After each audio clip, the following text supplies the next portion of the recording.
some context before we get into our poll question. On today's episode of 32 Thoughts, the podcast, Elliot Friedman kind of wondered aloud about a swap between the Buffalo Sabres and the Vancouver Canucks involving Dylan Cousins and Bowen Byram from Buffalo and Elias Pettersson from Vancouver. And that is Elias Pettersson, the forward, before someone goes and makes those jokes in the YouTube chat. And I do want to stress what Elliot stressed.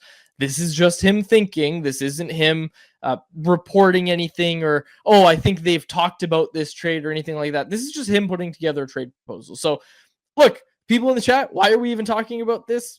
That's kind of why, is that when Elliot talks, everybody kind of starts talking about it. So the reason is that there's a lot of Canucks fans talking about this. Now, this isn't a knock on Elliot. This is more the idea of trading Elias Pettersson that I wanted to talk about.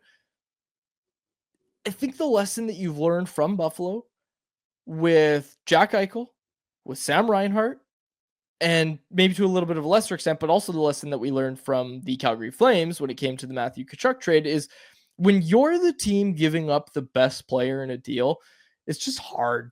It's just hard to win those trades. So for that reason, and when I look at it as a whole, I just try not to trade Elias Pettersson if you can get around it. And especially this whole idea of, well, he has no trade protection in the first year. And look, I know those terms were agreed upon by the two sides, but it just trading him to Buffalo when he's got the same agent as Quinn Hughes just doesn't seem like a great idea. So that aside, just the idea of trading Elias Pettersson to me, Harm, is a bad idea. Not to mention that this swap, in my mind, just doesn't make much sense. I straight up don't think the Sabres are paying nearly enough for what Elias Pettersson is. And that all that together, I just give this a big fat no.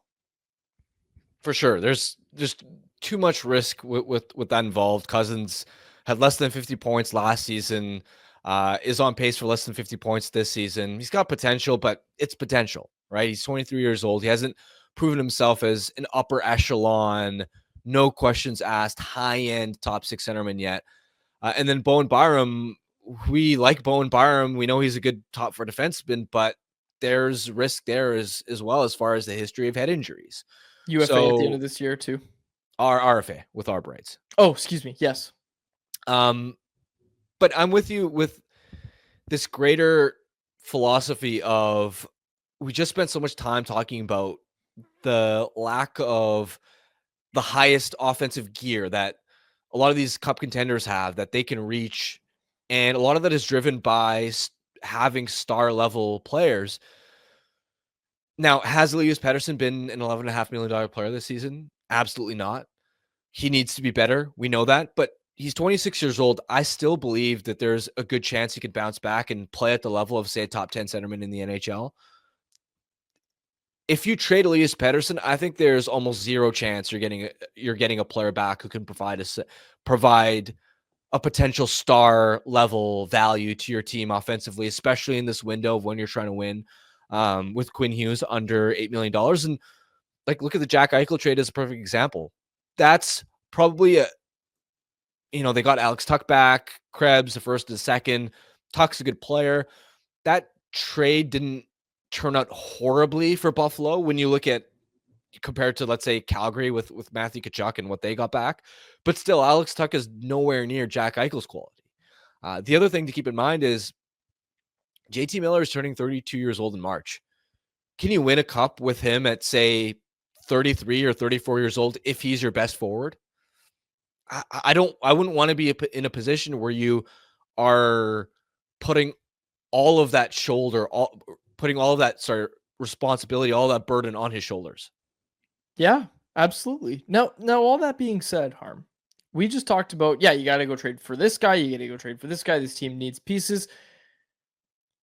Should this team be at a point now, and this is the conversation I'm more interested in having, is should this team be at a point now where they look at it and think long and hard about trading?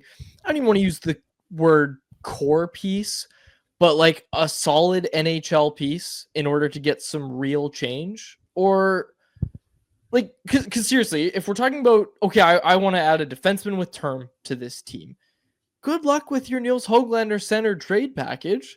Your Vincent Desharnais throw in, good luck with that if the guy has any term on the deal. And I just look at this and I say, I'm not trying to throw out names and I'm not trying to stir the pot. I just look at it and say, like, is this team at a point where they look at it and say, okay, something's up with the core. We need to make a shift. Let's put it this way, Harm. I'm not a big advocate for trading Elias Pettersson. I'm not going to come here and say, yeah, go trade JT Miller too, go do this, go do that.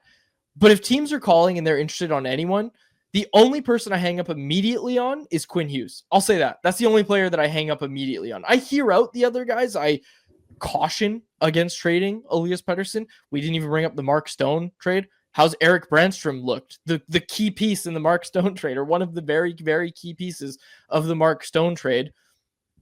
You're almost always going to lose the deal if you're the team giving up the best player in the deal. So I caution against it, but I will say that in the interest of making the team better and identifying your cup window and saying we need to go for it during this time, the only player I'm hanging up immediately on is Quinn Hughes. I'll hear anyone else out.